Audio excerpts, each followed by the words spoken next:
What is this garbage you're watching? I want to watch the news. Are you making headway at least? This is the news. Sonic assault on the senses. If heavy metal was like cannons going off, Megadeth was like napalm. They remade rock with rapid-fire intensity. They were truly angry young men. The brainchild of a metal maniac, Megadeth mirrored the speed and savagery of frontman Dave Mustaine.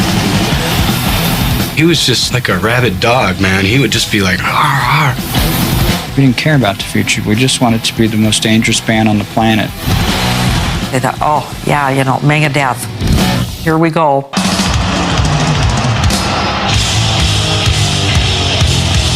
They became titans of speed metal, but while Megadeth was thrashing out music on stage, they were trashing themselves off it.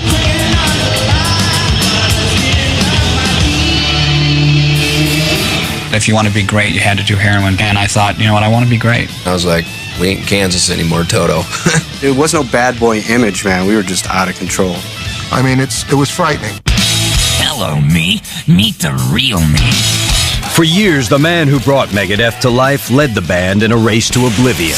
He was saying, their bugs are all over me, they're crawling all over me, you know, and I had never seen anybody in such bad shape. They took me to an emergency room and then I died.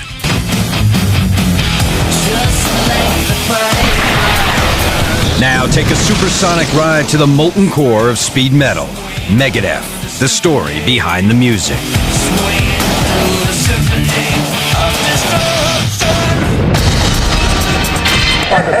Come on, buddy. That was a hot show. Thank you, fella. Step on back.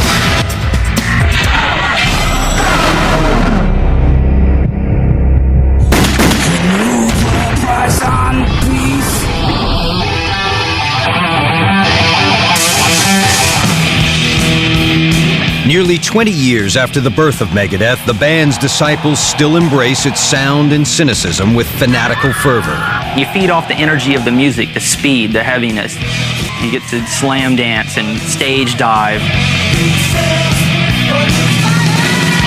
They were always heavier than everybody else. It's an energy, it's an adrenaline, and it's a rush. It was so brutally heavy. I'm like, man, that's great. You get in the pit or you get out on the floor, you better be ready. You better bring some, I don't know, Novocaine. After 2 decades of Megadeth mania, fans still pay homage to the band with bruises and blood. I've just come home so beaten and bruised and bloody. I mean, I broke 2 ribs at a show. But for years, the group's founders inflicted an even more punishing toll on themselves. Smoke pot, hash, opium, psychedelics and speed, crosstops, black beauties, magic mushrooms, LSD. Sometimes I'd wake up in the morning and just be like, man, Quaaludes. I can't believe how I feel right now. Heroin, cocaine, crack, freebase.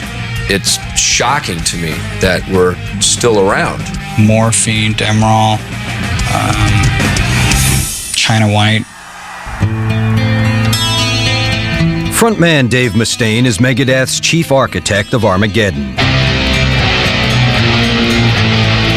It was his vision that sired the band, and ultimately his addictions that threatened to end it. I ended up going to treatment 15 times total before I got sober this time. I think every time I went in there, I had the intentions of this being my last time. But it's like making love with a gorilla. You don't stop till the gorilla's done. In a way, Dave's demons are not surprising, because the specter of addiction has haunted him since the day he was born. Dave's road to metal madness began September 13th, 1961 in La Mesa, California. He was born into the family of Emily Mustaine and her husband John, a respected banker with a terrible secret. He was a violent drunk. I kind of feared him because of his drinking. My dad could be very, very cruel to David at times. I know one time he disciplined him by grabbing his ear with a pair of pliers and dragging him down the driveway home. The youngest of 4 children and the only son, Dave was 4 when his parents divorced in the summer of '65. His wife and kids moved out, but John Mustaine wasn't finished menacing his family. We'd move, my dad would find us, we'd move again, he'd find us. I never saw a moving van during the day.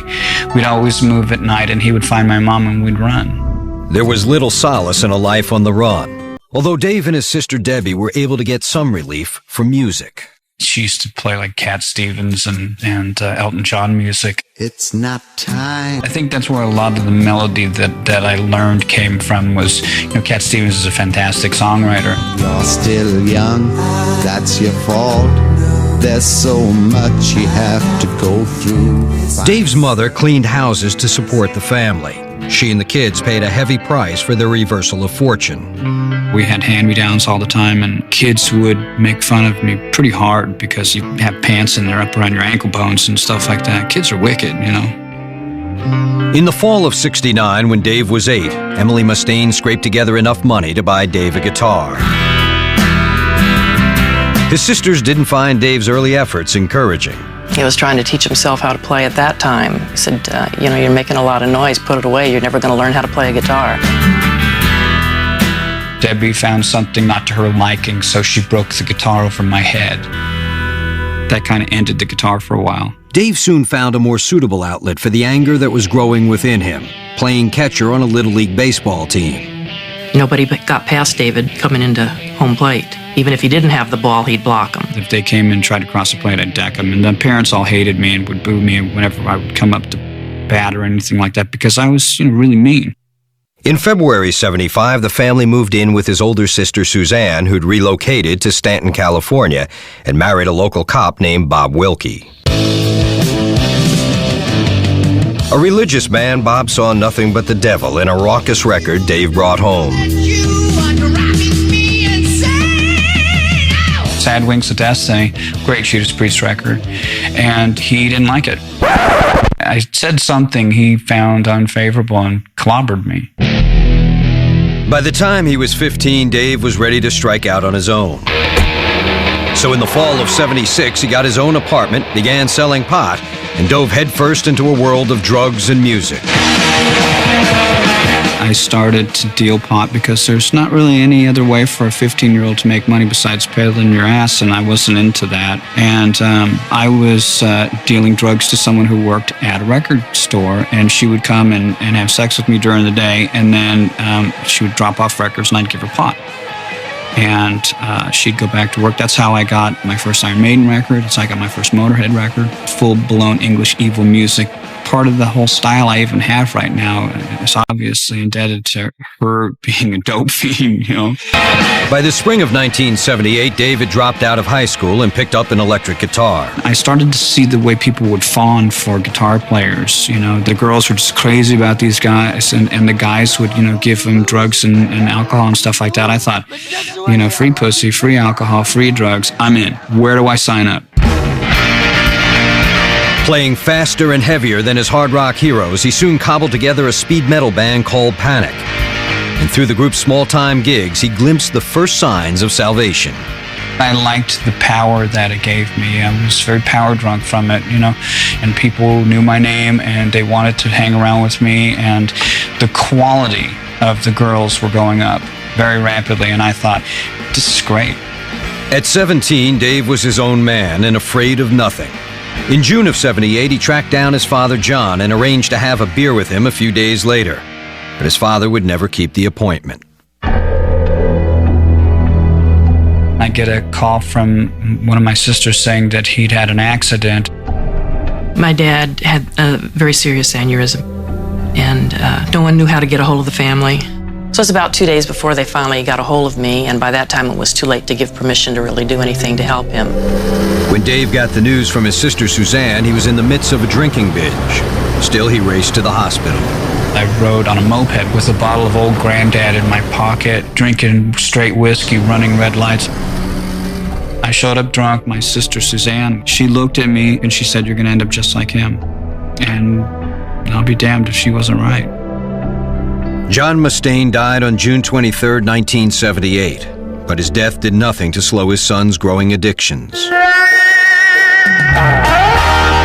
I'd already tried psychedelics, LSD, and mushrooms and stuff like that. And everything was legal to me because I answered to my own set of angels. When I realized I was a drug addict and an alcoholic, I didn't think, oh my God, I'm like Otis from Andy and Mayberry, you know? I thought, oh my God, I'm Keith Richards. I'm James Dean. I'm cool. Within a year, Dave was freebasing cocaine and getting bored with Panic. Then in the fall of '81, he saw a newspaper ad for a guitar player. It had been placed by a band called Metallica. There was an ad in there for lead guitarist wanted, and they had said they were looking for someone influenced by Iron Maiden and Motorhead. I just got this phone call from this guy who basically just called up and started talking. I mean, after hello, I don't think I said anything for like the next 10 minutes.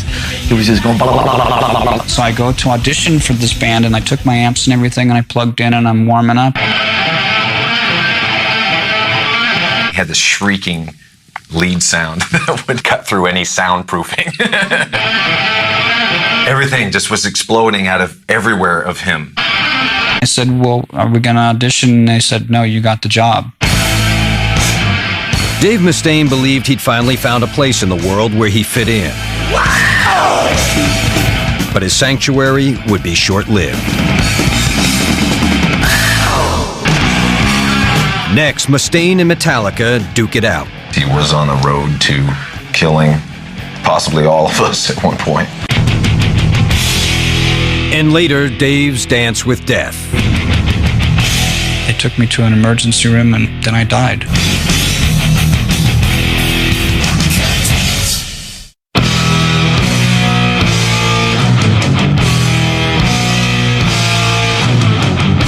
In the fall of '81, future Megadeth frontman Dave Mustaine finally found an artful outlet for his aggression with Metallica.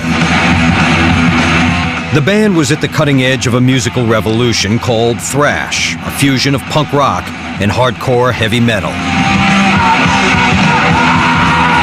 It was angst and testosterone driven about anarchy and things like that. 4 of us were the detonation, the beginning of something that was going to really affect music forever.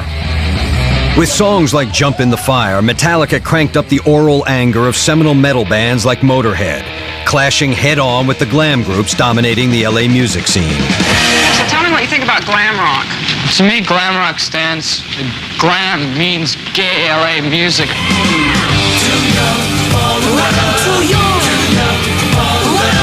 We had grown up in LA and saw all of the BS rock star podium, you know, big wig hairdo stuff, and we were so against any of that. Would you please welcome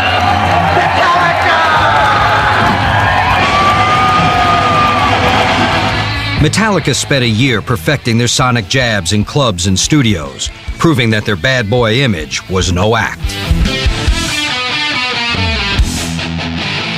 When I would go to rehearsal, I would leave the dogs there to watch the drugs. And one day I took one of the dogs with me, and she put her paws up on Ron McGovney's car and scratched the front panel. The pit bull started jumping on my car, scratching it all up. When I hear James yelling at Dave saying, hey, get your frickin' dogs off of Ron's car. And James kicked the dog. Now, everyone thinks I kicked James' dog, and it wasn't that way. James kicked my dog, and that's where we went, don't do this, oh, don't do this, or you're going to get fired. When I hear James yelling at Dave, and all of a sudden Dave just came unglued, don't you say this kind of crap about my dogs, then they're nose to nose. Shut up or I'm going to hit you, and then the bass player goes, you hit him, you're going to have to hit me first, and then James goes, you hit him, you're going to have to hit me first. And I said, you win, James, and I belted him in the mouth. Knocked him across the room. He wasn't even expecting it. And the bass player jumped me, and I flipped him. He threw me against the wall like a big judo throw. And we just got up and said, get out of here, you're out of the band, you know? All right, F you, blah, blah, blah. And he goes in, packs up all his stuff, leaves, comes back the next day. Can I be back in the band? You go, all right, okay, you're back in the band. Dave was pretty much a Jekyll and Hyde. That started perpetuating the Dave's an asshole rumor, because as far as anybody knew, I was just a badass on guitar that liked to fight and drink. Well, it just got worse. I wasn't home one time, and Dave was sitting there drinking, and my bass was on a guitar stand, and he decided to take a whole beer and just pour it right into the pickups on my bass. Just down the whole thing in there. I didn't know anything about it. Go plug it in. About blew me across the room. Shocked the hell out of me. I told Dave, look, you guys get the F out of my house. James, get out. You're going to have to leave. I mean, that's it. I can't take it anymore. Within weeks, McGovney was out of the band. He just was not dangerous. You know, if you're going to be in Metallica, you're four badasses, not, you know, three men and a baby, you know? They came in the U-Haul, loaded up their stuff, and they were off to San Francisco. Metallica moved their angry act to San Francisco and hired bass player Cliff Burton. The city by the bay soon became heavy metal headquarters. They were gods in San Francisco. We're selling 3,000-4,000 tickets to shows. They were legends before they ever released a record. We felt a lot more comfortable up there, and the whole flashy side of LA just wasn't so prominent up there, you know?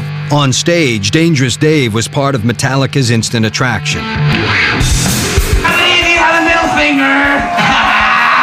Dave was outspoken, did a lot of talking into the microphone, which I thought was very unusual for a guy who was not singing at all. He was playing the role of bad boy. And he played it well. I mean, he was a pretty scary guy. It seemed to me like I was the leader of the band because I had big balls and I wasn't going to take shit from anybody. Metallica quickly drew allegiance from an underground army of angst-ridden teens already armed with the sounds of the new wave of British heavy metal. We were all followers of the new wave of British heavy metal. Metallica's music was kind of like these groups, but Americanized, more powerful, more straightforward.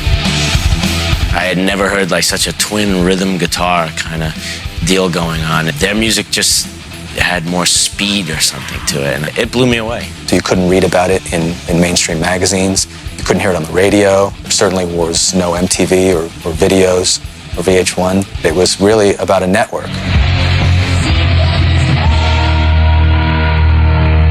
By the beginning of 1983, Metallica had punched out a 7-song demo tape, No Life Till Leather, that quickly became legendary in the American metal underground. What the music was speaking about, the lyrics and the lifestyle, that really hit home to a lot of kids for that time period.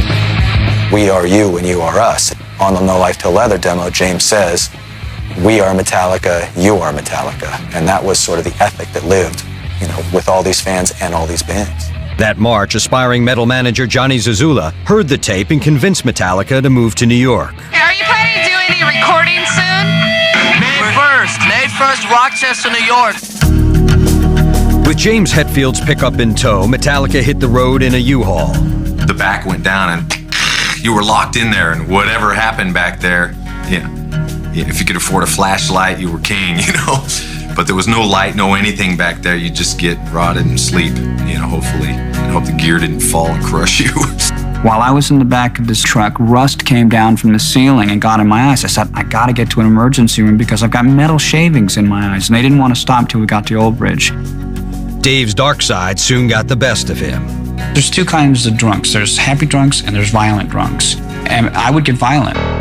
He just went like totally psycho on some people in this restaurant and almost caused this big fight. We started to see that he was on the road to killing possibly all of us.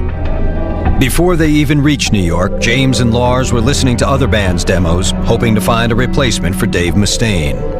We're playing tapes in the cab of the truck while he's asleep in the back on some stained mattress. I mean, that was the whole ugliness of that U-Haul trip. Metallica arrived in New York in April of '83. Their first order of business was to rid themselves of Dave Mustaine. All I remember was waking up and then being circled around me, and I just looked up. Wake up, Dave, you know. Get up, you're out of the band. And I said, what, no warning, no second chance? It was almost like execution style. We just walked in, woke him up, fired him, grabbed him in his shit and took him down to the bus stop, and the whole thing took, 45 minutes. It does sound pretty bad, wake up, bye, but it really had to happen that way. The breakup was hard on everybody. I remember this like it was yesterday. I was sitting in the back of James's pickup when they drove me to the bus station, and I looked at James, and he was weeping. We were brothers up to that point, and then something had pulled us apart, and we knew it had to continue that way, so it was emotional for all of us. I'd seen my dad in a coma and dying, and this was probably more harmful to me than anything I'd ever been through. Dave spent the next 4 days on a bus bound for Los Angeles, seething over his expulsion. I hated them. I was so mad at them, and I figured I need to regroup and I need to start over again because now I'm going to get revenge. Part of the whole reason why I formed Megadeth was to get back at them. To destroyer, we'll cut you down! Man, here it is. The birthplace of Megadeth. Mustaine's challenge to Metallica began coming together just 2 months later in his Hollywood apartment complex. That was Dave Mustaine's apartment right up there. There was some guy living underneath me. And I was living right down below. And he was playing bass first thing in the morning, full blast. It was Running with the Devil by Van Halen. So I was sitting there going, bum, bum, bum. I have nothing against Van Halen, but that's the most horrible bass line to listen to if you're hungover. Bum, bum, bum. And all of a sudden, I hear this flower pot come smashing down onto my air conditioner. And I heard this guy yelling, "Shut up! Shut up! Shut up!" And it stopped. The bass player was 18-year-old David Ellefson, a native of the tiny town of Jackson, Minnesota. David had his sights set on rock stardom before he'd graduated middle school. He formed a little group, probably about 13, 14 years old, and played on the front porch. Mothers made sandwiches and lemonade and invited all the neighbors in and all the kids. All I wanted to do was be in a rock band. That was it. In the summer of '83, David left Minnesota and headed to LA to chase his dream. We had a lot of reservations. People would say, how can you let him go out to LA? That's where they're going to do drugs, they're going to do this and that and the other.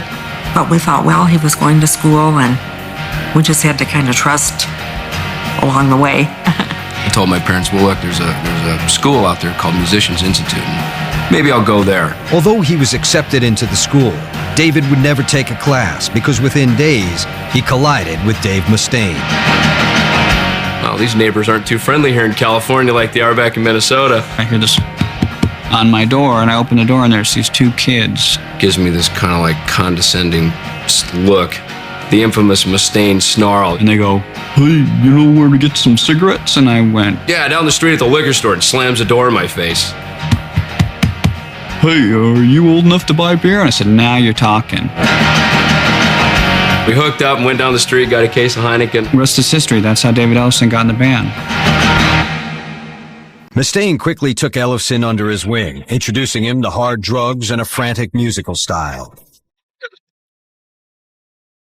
He was playing this stuff, and I was just, I was mesmerized. I was like, I have never heard anything like that before. That is cool. The two began auditioning lead singers for the band, but none of them could match Mustaine's intensity.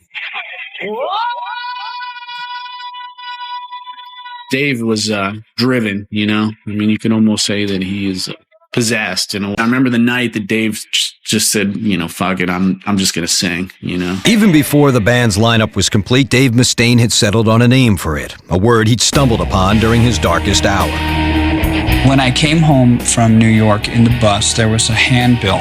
I was writing lyrics on the back of everything. I'm bored, so I flip it over, and it's from Senator Alan Cranston, and he says, the arsenal of Megadeth can't be written. I thought, great song title. So I write the song Megadeth. But the song turned into Set the World Afire. Megadeth minus 1A became the name of the band. I remember calling home to talk to my parents, you know, because in Minnesota they talk like the people from Fargo, you know, so they're like, oh yeah, what's the name of the band? And like, Megadeth. Oh, yeah, you know, Megadeth. Here we go. Buzz about the formation of the new band ran rampant throughout the metal underground. The network started to spread information, and it spread like wildfire. We would get letters from all around the world. And I remember all these kids writing, man, it's going to be fast, it's going to be fast, it's got to be fast. And one day we go to rehearsal, and everything's bumped up about 20 beats per minute. Next thing you know, we're a speed metal band. I mean, it happened like that. Now Megadeth needed to add to their numbers. In November '83, jazz fusion vet Gar Samuelson arrived for an audition and made a searing impression. The guy comes, and he falls asleep with the cigarette in his hand, and it burns right clear through his fingers, and I thought, this is rad. behind the drum set, it was just like he was like a praying mantis or something, you know? And you just could not see what he was doing. It was something to watch him play. Gar's fluid playing lended a sense of order to Dave's outrageous riffs. And as the band began playing gigs, the metal audience was all too ready for the man too maniacal for Metallica. The people in the audience were just freaking out, man. I mean, Dave could have told them, all right, go out on the street right now and kill the first person you see, and they would have, you know. That's the kind of vibe it was. Guitarist Chris Poland, who'd played with Gar Samuelson in a jazz band, instantly went backstage and asked in to Gar's new group. They gave us such an unpredictable chemistry, not only because of the drug part, but because of the playing part. Chris is an amazing guitar player, could play circles around me, and he wanted to be in the band, and that was the first real lineup. It was Gar, Chris, David Ellefson, and myself. With his lineup complete, Dave Mustaine was finally ready to answer Metallica with a band of his own. And people were just frantic. I mean, it was just like electricity. I had never seen anything like that. No one ever reacted to music like that. Next, Megadeth on a rampage. It was no bad boy image, man. We were just out of control. We were just, you know, all guns blazing, and at all times, 24/7. And later, Dave Mustaine gives in to the needle. I finally realized that, you know, the jig's up. I've lost this battle. I'll never win.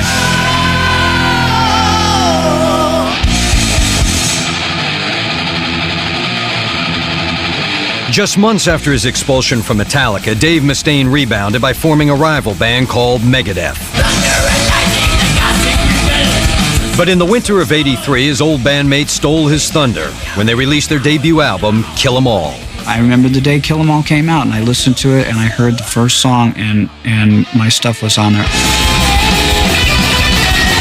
I was fuming because I told them not to use my music. His ex-bandmates maintained Dave said nothing of the kind. Still, Mustaine was now more determined than ever to outmuscle Metallica. He sped up the tempo of Megadeth's Assault and made his lyrics even more nihilistic. We're going to do basically what we set out to do, and that's break all the rules and have as much fun while we're doing it as we can. The mission statement was to have the fastest, utmost heaviest, utmost furious, ultra furious metal band ever. We didn't care about the future. We just wanted to be the most dangerous band on the planet. Then it was in our contract to, you know, to basically break all the laws of God and man, I guess, you know. So that's what we did. From day one, Megadeth's members made danger a personal mission. Mustaine and Ellefson's appetite for self-destruction was matched by Chris Poland and Gar Samuelson. They played jazz. They also lived the jazz lifestyle, which meant, for a lot of jazz players, heroin. That was the first time that I really saw a bona fide heroin addict. I mean, I was like, we ain't in Kansas anymore, Toto. You want to be great, you had to do heroin. That's straight out of Gar's mouth. And I thought, you know what, I want to be great.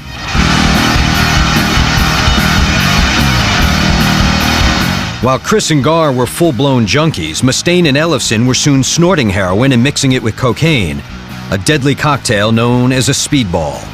It was great. The heroin helped you come down off the cocaine. Now I knew why everybody did speedballs. I know why they did it. And I forgot that everybody died from it. I forgot that part. It was no bad boy image, man. We were just out of control. The band's reckless ways only fed their growing reputation in the metal underground. When Megadeth made a demo tape in the summer of '84, it quickly sparked a bootleg bonanza. Within weeks, the tape fell into the hands of New York record exec Barry Coburn. Once I heard the cassette, it was like, wow. You know, I mean, we have another Metallica in our hands. I could have sounded just like Metallica if I wanted to, and I didn't. Megadeth doesn't sound anything like Metallica. It really doesn't. Coburn's Combat Records had financed the label that released Metallica's debut album. He quickly signed Megadeth and rushed the band into the studio. They gave us $8,000 to make the record. We spent half of that on food and dope. Chris would stop in the middle of a take to go into the bathroom to shoot up, and Gar wouldn't show up for hours because he was buying balloons of heroin. And David Ellison and I, we always had our amount that we needed to get by. I would get these frantic calls saying, the studio's a shambles. We've got all this drug paraphernalia here. I mean, it was frightening. Now this place, 665 Berindo, which is just off of Melrose. We're actually over in kind of East Hollywood right now. This used to be, I guess years ago, a recording studio, but it was a rehearsal studio by the time Dave and I found the place. And it was a place called Mars Studios. And I actually worked here for a short while because we were so broke and needed somehow to make some money. So I actually worked here for a little while. And a guy named Hanley actually gave me a job here, which was great because then after hours and off the books, I could kind of slide Megadeth in and we could do some free rehearsals here, which was great. And actually, we did a lot of rehearsing here with Gar Samuelson. We did a lot of writing, I think, for Killing Is My Business here. And Chris Poland did a lot of rehearsing here with us as well. Because there was a phase where Chris was playing with us when we were recording Killing Is My Business, and then he bailed out of the band for a while, and then he came back in for a bit. And that's why he didn't do the tour for Killing Is My Business. Another guy by the name of Mike Albert did. And then Chris came back in, and that was when we continued on and through the Peace Cells era with both Chris and Gar. So this place, man, what a dump. This place was dilapidated, but man, we did a lot of partying, did a lot of songwriting, and a lot of jamming here. It was cool. The session's edgy, angry sound was on raw display in Megadeth's debut album, Killing Is My Business, and Business Is Good. Released in May of '85, the record got good reviews in both metal and mainstream rock magazines.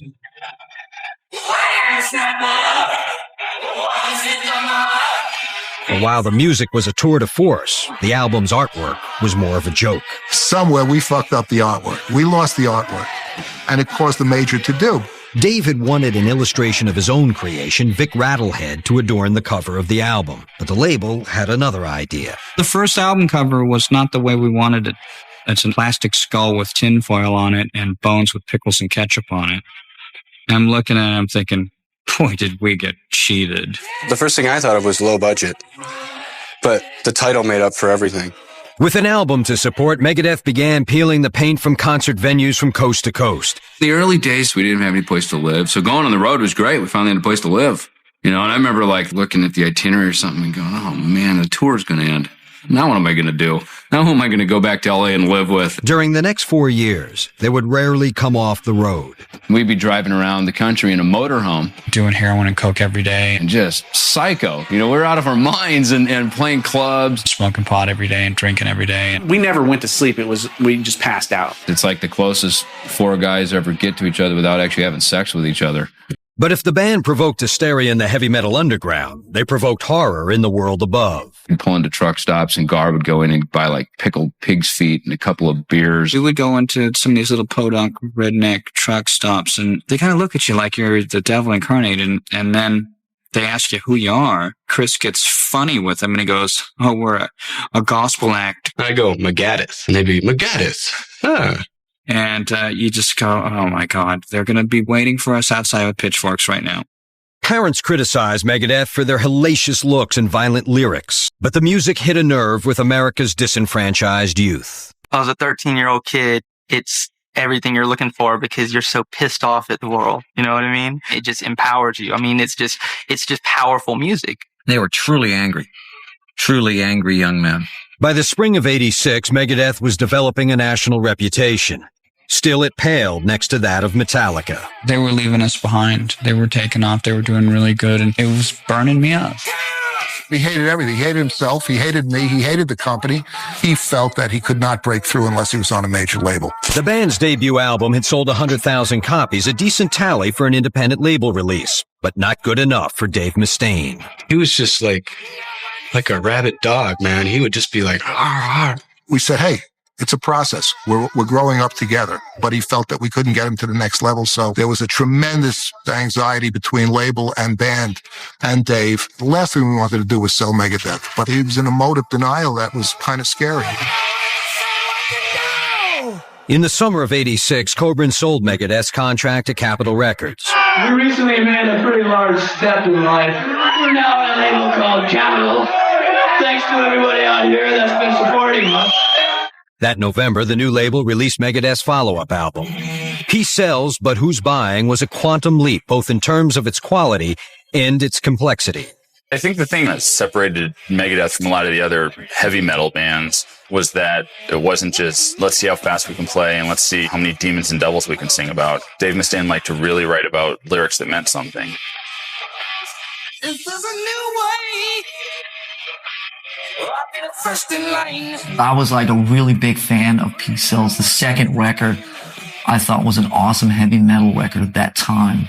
And I listened to it a lot. And even though I certainly didn't tell anybody at the time, I was, I guess, secretly kind of proud of the work that he'd done because he had stepped up to the plate. Peace Sells did sell. Audiences ate up the record critics called classic thrash metal, and it quickly moved 500,000 copies. But that didn't make Dave or the band any happier. We were starting to become more reclusive, and in fact, there was a lot of infighting starting to happen in the band. The song would end, and then, Gar would throw a drumstick at Dave and hit him in the back of the head. I swear to God, it was like Fight Club. I don't know if this happens in other rock bands, but they were just literally like trying to kill each other, Me and Dave got in the biggest fight ever. Broke the toilet off the floor in the bathroom and then went out into the other room and smashed the headboard through the wall. The room would be destroyed, and it was like, you'd come in and you'd go, well, how did the bed break in half? The bed just doesn't break in half, And they're like, I don't know, fuck it, just get another bed in here, I used to love when the managers would just walk. The road managers would walk. Scott would never walk. You know what? Now to think about it, if anybody suffered, he did. Because he had to, every little thing, every room destroyed. God, he had to take care of all that. In the winter of '86, Megadeth was hired to open for Alice Cooper on a lengthy concert tour. Even rock's resident bad boy was stunned by Megadeth's partying habits, so much so that he summoned them to his bus one night. So we kind of sober up a little bit and hey, we're going to Alice's bus, man. We gotta keep it down. Basically, on a level of just telling him, look, I've done it all. I've seen it all. It doesn't work. You cannot, especially a show with your intensity, you're gonna burn right out. The last thing he said was you guys be careful out here. And we were just like, what's he talking about?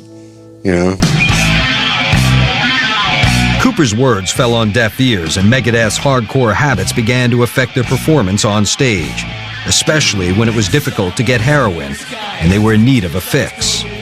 Sometimes it showed up, and when it did, the shows were good, and when it didn't, the shows really sucked. But as far as us being too high or too drunk to play, it happened. It was hard to go up on stage if you were sick and have to drink it away.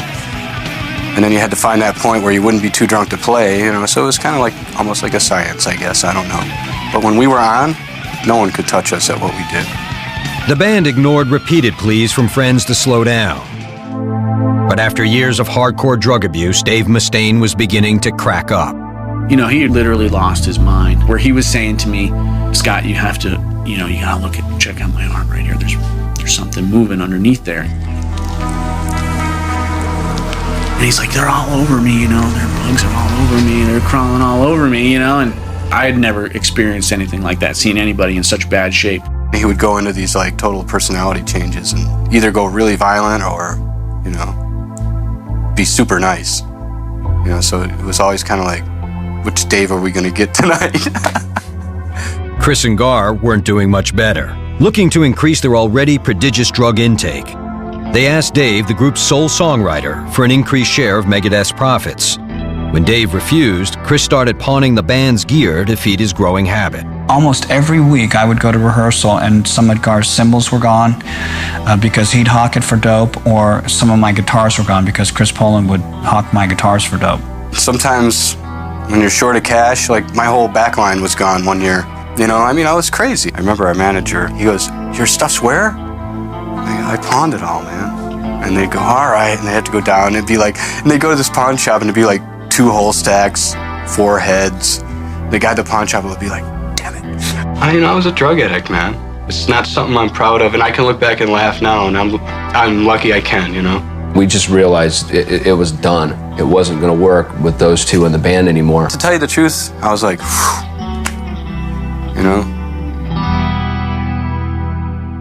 Chris and Gar were fired, and soon longtime road manager Scott Menzies walked away on his own, unwilling to witness Dave's demise. I figured Dave would just die. That would be it, and I didn't want to be there to see that.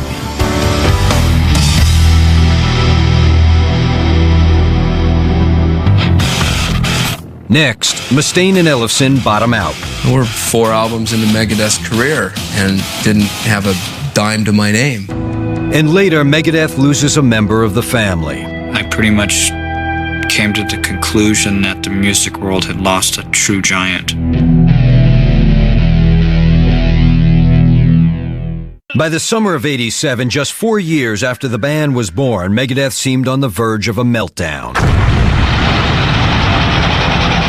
Gar Samuelson and Chris Poland had been fired, and David Ellefson and Dave Mustaine were strung out on crack cocaine.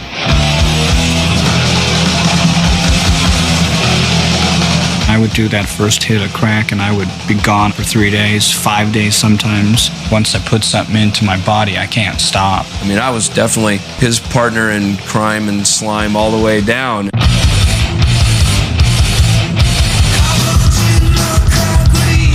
Amazingly, the drug abuse didn't derail Megadeth. In January '88, with Jeff Young on guitar and Chuck Baylor on drums, the band released So Far, So Good, So What, which became their biggest seller to date.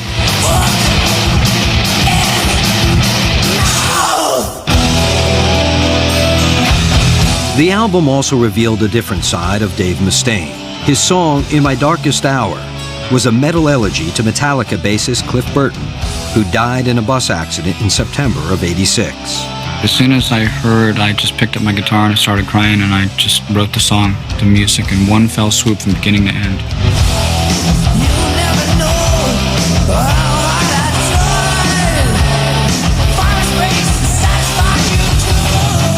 It's a very, very heavy song and a really kind of classic piece of Megadeth that really displays their philosophy in a beautiful way. Filmmaker Penelope Spheris used the song to anchor her documentary, The Decline of Western Civilization Part 2. The film celebrated the new heights being enjoyed by hardcore heavy metal. Ironically, within weeks of the movie's release in the summer of '88, David Ellefson hit rock bottom. I remember we had just played really a monumental show for us, which was Monsters of Rock show in London. When you drive up in the tour bus and see like an ocean of people as far as your eye can see, it's pretty amazing. And I remember I was so dope sick and felt so horrible. We had 2 more shows we were supposed to do in Germany, and I had to cancel them. I had to announce to the world that, hey, guess what? I'm a heroin addict. David immediately flew to Los Angeles and entered a detox center. I'm probably the worst kind of drug addict there is, because I'm the guy who can look you in the face and lie to you, and or you ask me how it's going. It's fine. He hid it for a long time, and one visit back home, I know, to us by, he told us he had the flu. Really, looking back, we should have seen right then what was happening, but we didn't see him all that much either, so that made a lot of difference.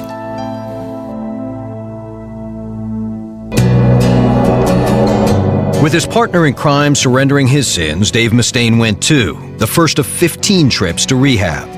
I remember going in there and I said, you know what, I got a problem and I need help, and just started crying. The worst part about going to rehab is it just ruins getting high. You just can't go get high after that. Because it's like being cursed with your conscience. You know. We thought too, that could be the end of the band because it was taking quite a toll on everybody. David Ellefson was determined to stay clean, but within weeks, Dave Mustaine resumed his dance with the devil. He went out and relapsed and got high. And my first thought was, man, that's my buddy. I'm out of here. This is my excuse. I can go now. I wanted to spike his drink, and I wanted to sprinkle heroin on his food, and just do anything I could to get my running partner back. And I stopped, and I just like, wait a minute. It's like, I can't do this for him. I got to do it for me, otherwise I'm going to die. And that was the beginning of me staying cleaned up from that point on. 10 months and 12 days without any alcohol, marijuana, pot, cocaine, or heroin. Thank you very much. David Ellefson would stay clean, a feat that left Mustaine feeling alienated within his own band. In March of '89, Mustaine was arrested for erratic driving near his home in L.A. That he could drive at all was a near miracle.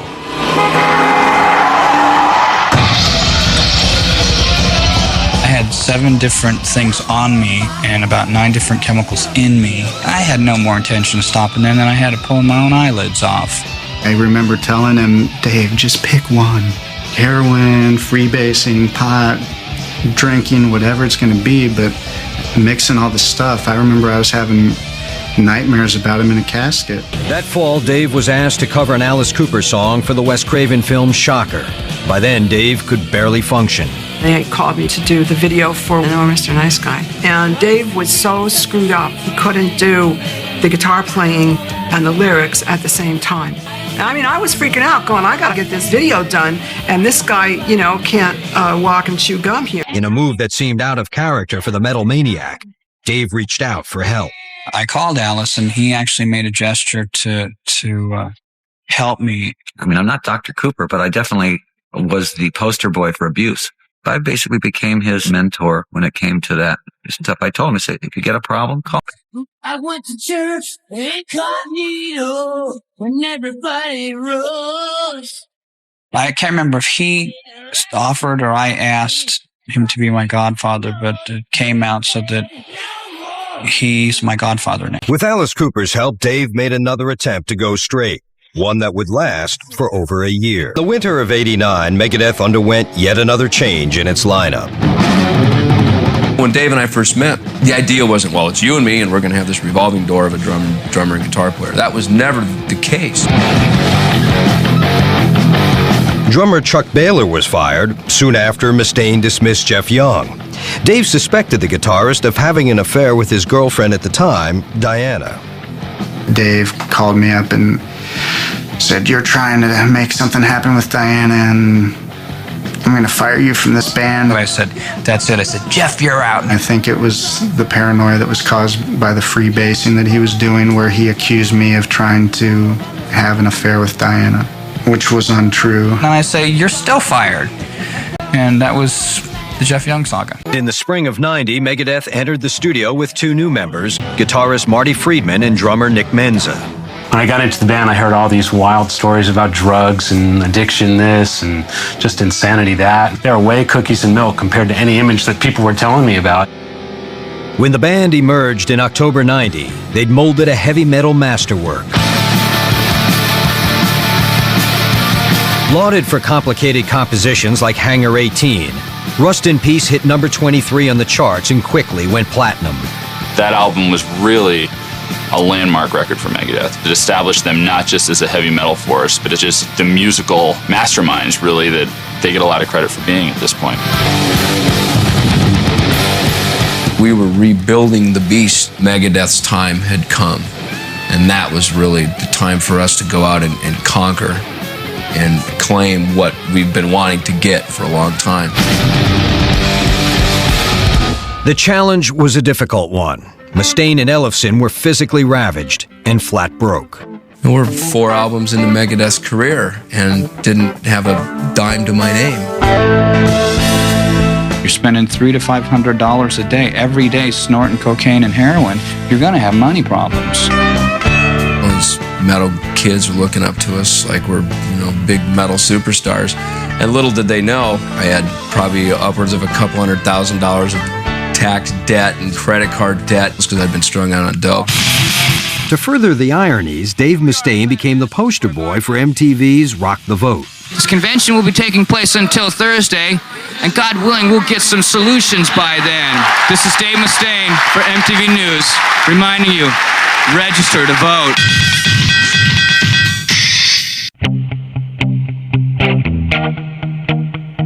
Despite the chaos, the band went to work on their 5th album. Inspiration struck in a sun-baked warehouse in California's San Fernando Valley. Wow, I can't even believe I found this place. This is an old rehearsal studio called the Power Plant. We used to come up here and rehearse. Man, we wrote a lot of stuff in here. Wow, a lot of history in here. Check this out. So this is it right here, room number 3. This is where we wrote Rust in Peace in here. We auditioned Marty Friedman in there. We wrote and rehearsed most of Countdown to Extinction in there. In fact, you know what we'd do is we'd go in and we'd rehearse. And whenever we got stuck and couldn't come up with anything new, we'd come out here to the basketball court. We'd shoot some hoops for a while. And we'd go back in and Dave would write, "Gonna, and all of a sudden we'd have sweating bullets. And then we'd like come out, shoot some more hoops again. And then we'd go back in, he'd pick his guitar up and he'd go, "Gotta, gun, gotta, gun, gotta, gun." And then we had Symphony of Destruction. It was beautiful. It was like we were just banging out tunes left and right, thanks to that basketball hoop right there. Megadeth turned their hook shots into a slam dunk. In the recording studio, they created a masterwork of metal. 1992's Countdown to Extinction debuted at number 2 on the pop charts and made them metal megastars. Countdown to Extinction was the first record that had Megadeth songs played on the radio and had Megadeth songs played on MTV. They went from playing, 3,000 seaters and selling 600,000 or 700,000 copies of a record to selling over 2 million copies of that record in the United States alone and playing arenas. When Countdown to Extinction debuted at number 2, and we were sitting in a limo just getting the report, and I'm like, here I am, rocking around the world and hearing my record is like at the top of the charts. There's like, could have just shot me right then. I would have been happy. But in a cruel twist of fate, Metallica soon released their 5th album, and it debuted at number 1. Dave was devastated.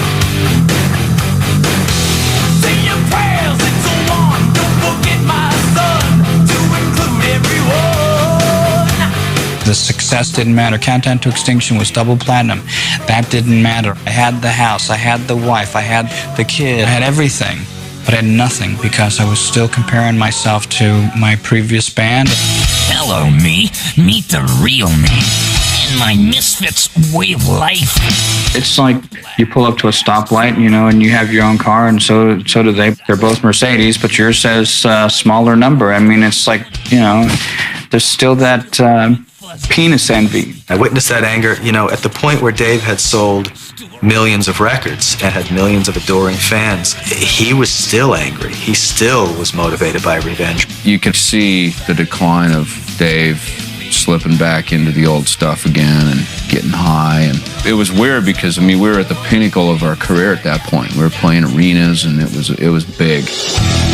Megadeth was, in fact, at the height of their popularity. And in February '93, they were booked to play the world-renowned Budokan Arena in Tokyo, Japan. It was like, yeah, Budokan's ready for you. And I was like, this is great. This is better than being on the top of the charts. Cheap Trick at Budokan, Megadeth at Budokan. We're here. We were all kind of fragmenting a little bit because success was coming our way and we're all starting to make a little bit of money. Just everything that would pull us apart. On February 17th, just days before they were to leave for Tokyo, Megadeth played a show in Eugene, Oregon. Dave was a disaster. Dave was intoxicated. I was like, oh man, this is horrible. This sucks. And finally, it was almost like an act of God. The barricade down in front of the stage broke. And it was just like a big pop. Last thing I remember, I incited a riot. Somehow, the barricade broke. Everybody rushed to the stage. We were like, we're out of here. That's it. Let's go. But as soon as Dave left the venue, he swallowed a handful of Valium pills. And by the time he was hustled to an emergency room, he was rambling incoherently. I was covered in sweat and piss and everything. They got me into pajamas, and then I died. They took me to an emergency room, and I was dead. Dave was resuscitated at the hospital. When he regained consciousness, he was moved to the Meadows, a rehab center in Phoenix, Arizona. Dave called us all and wanted us all to come out for a family week there. Here comes Megadeth marching in, the counselors and people that Dave were working with. He said, look, you can't go on the road. If you go on the road too soon, it's going to be all over. We had to really just stop and just go, wow. Dave was almost a goner If we would have continued on the road, it probably would have been one of those stories where rock star found dead in a hotel room. My prayers are never answered. The dream of playing Budokan was over. The trip was canceled. It wasn't like, dude, I want to take this away from you guys. I want to deprive you of this cool chance. It happened, and I just felt bad to see him go through it. God, you know, it was, that for me is probably, in the whole time of Megadeth, the most disappointing moment. I never wanted to shake him. I wanted to hold him. The thing about metal, the image of metal was, you know, a bunch of tough guys playing this really heavy music. So I didn't need to shake him and ask why. I understood why. I understood Dave.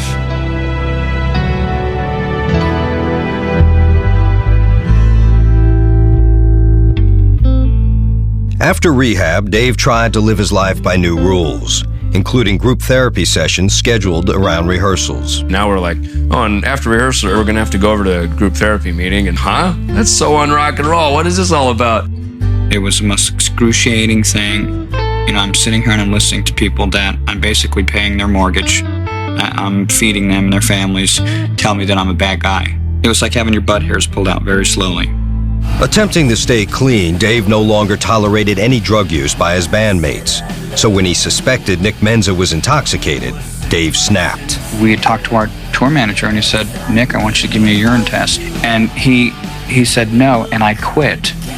And this is right before the concert. I had a hold of Nick's throat. We were in the lobby of a hotel in London and I was ready to kill him. I figured if I couldn't punch him in the face, I'd rip his throat out.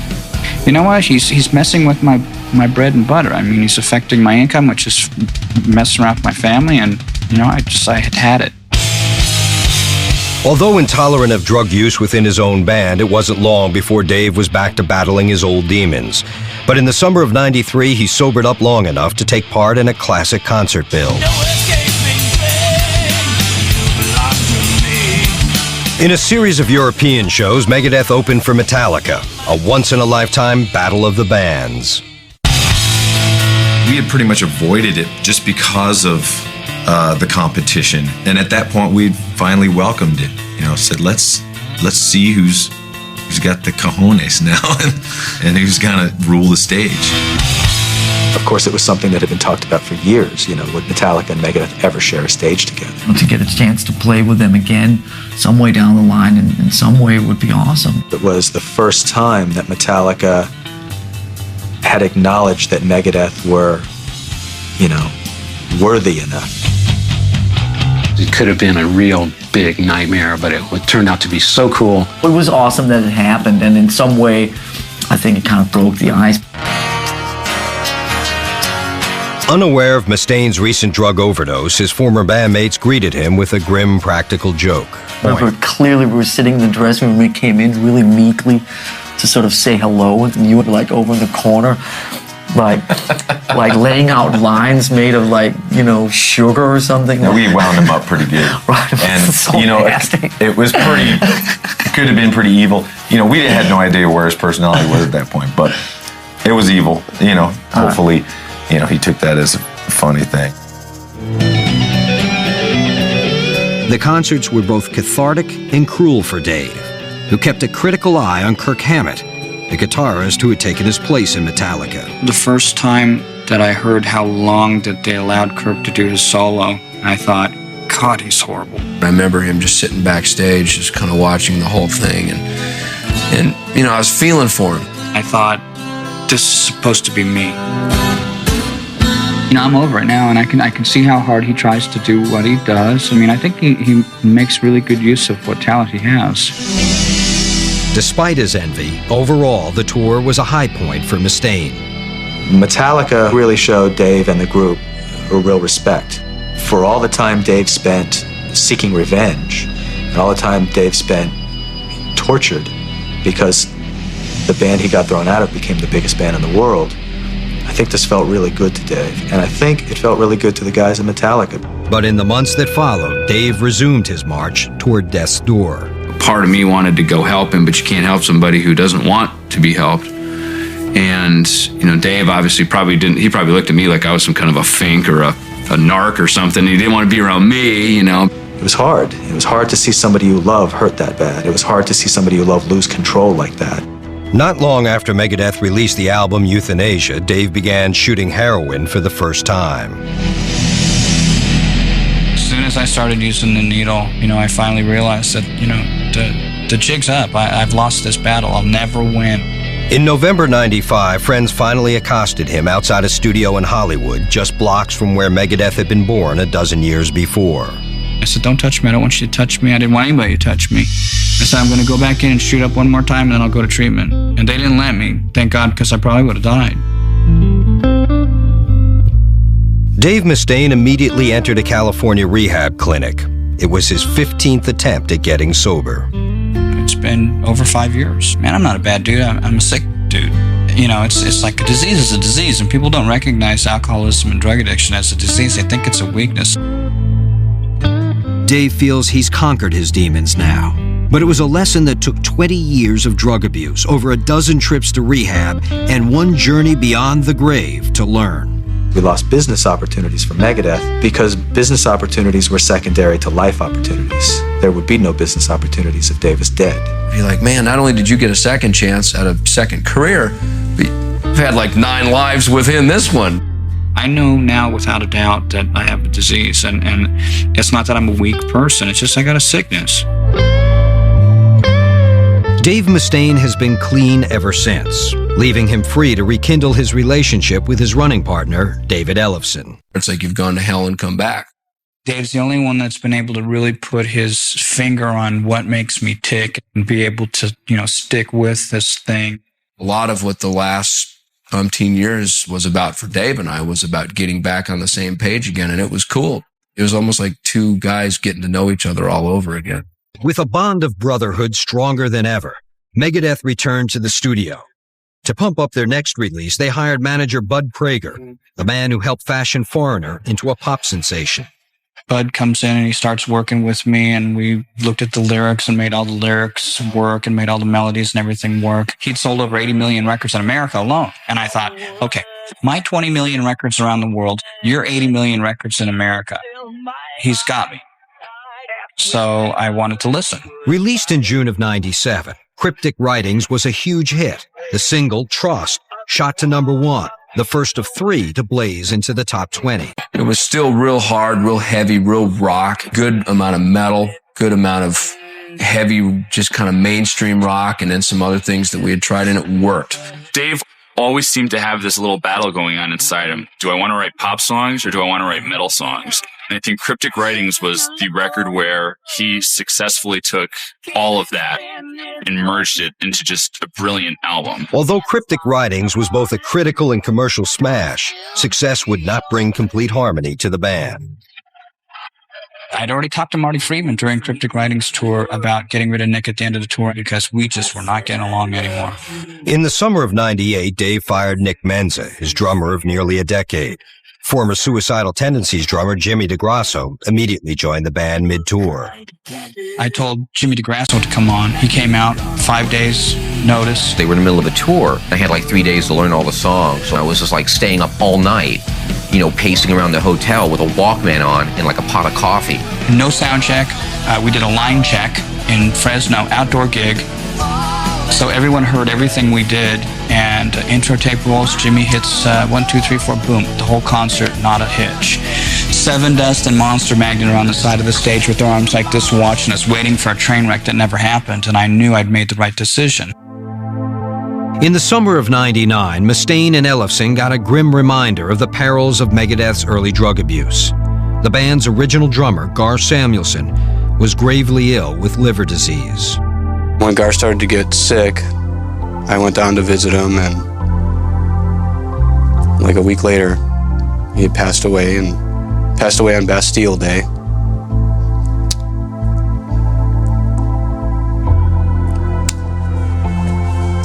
Gar Samuelson died on July 22nd, 1999. He was just 41 years old.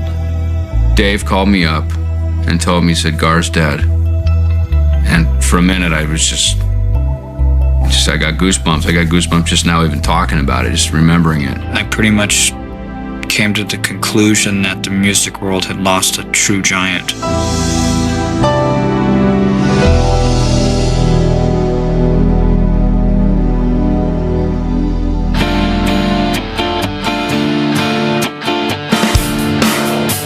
Megadeth soldiered on, returning to the studio to record their 8th album, Risk.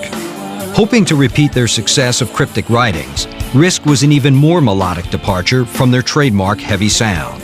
Cryptic Writings did really well, and I thought, this works, more of this will work even better. So we went in that same direction on Risk.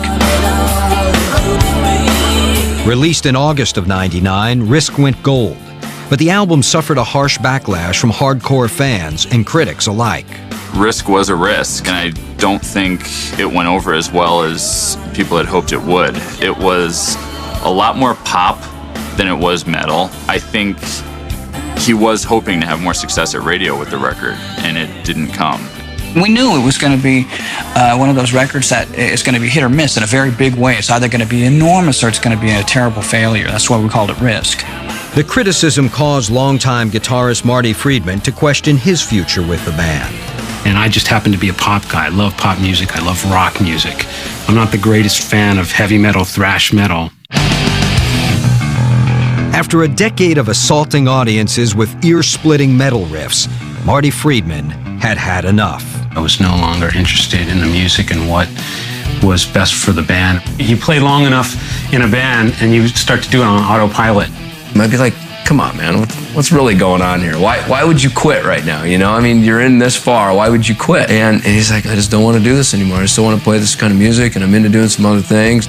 I had to leave. It was strictly musical, and it had nothing to do with anything personal. And it came to the point where, you know, I felt like my ability wasn't being used at all in the band. You know, I was giving everything I could, but like maybe, 2% of what I'm capable of doing was making it to any record. You know, if your name is Megadeth, you can't have a very colorful palette. You know what I mean? Your music is gunmetal gray. You know what I mean? I like to, paint with purple and yellow and green and orange and red and black and white. Marty Friedman left Megadeth in January of 2000. He was replaced by Al Pitrelli, a seasoned studio musician whose talents were tested by Mustaine's musical boot camp. Dave said, it's 15 minutes to the show. Why don't you get dressed? You're playing tonight. And instantly had an anxiety attack.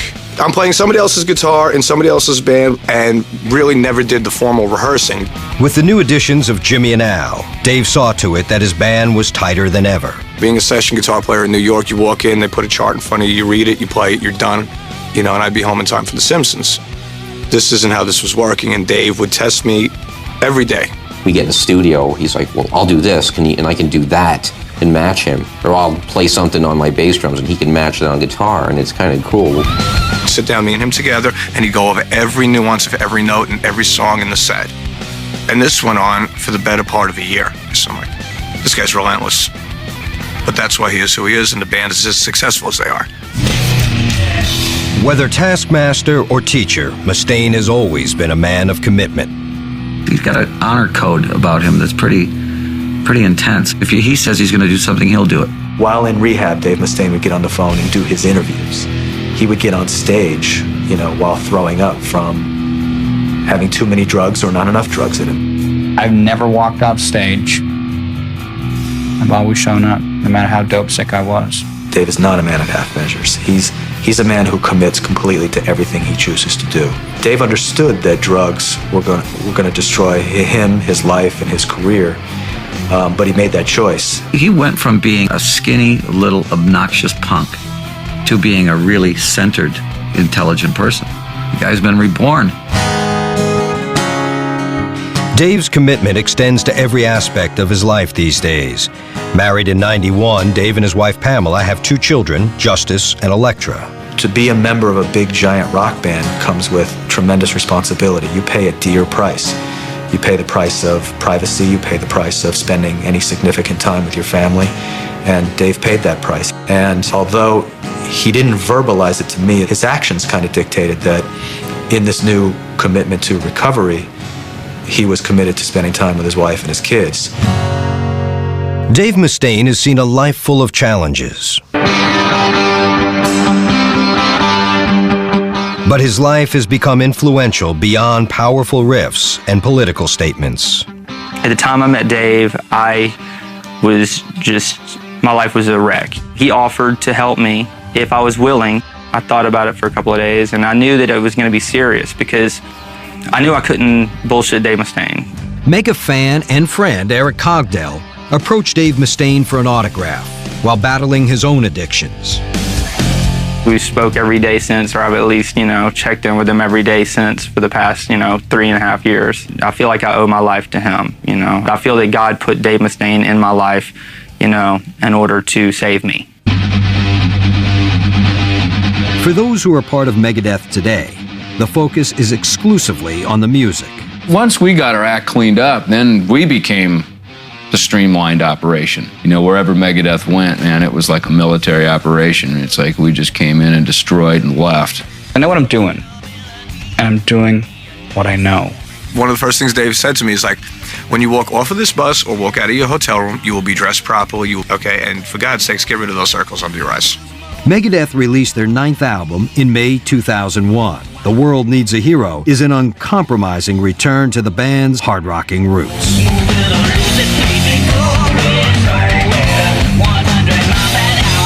We just went in there and said, what do you feel like playing? And we just took it from there, and ideas just kept rolling and rolling and rolling, and we just kept, writing songs. We really wanted to just make a full-on slamming metal album, which is what we've made. The cool thing in our case is that it's been a slow 18-year uphill journey. And because of that, we're still here to talk about it. Fortunately, we live to talk about it. We've had more second chances at this thing than anybody I possibly know. He's kind of horseshoe up his ass for sure. Yeah, he's escaped some hairy stuff for sure. And we're glad that he's still alive on the planet doing what he wants to do.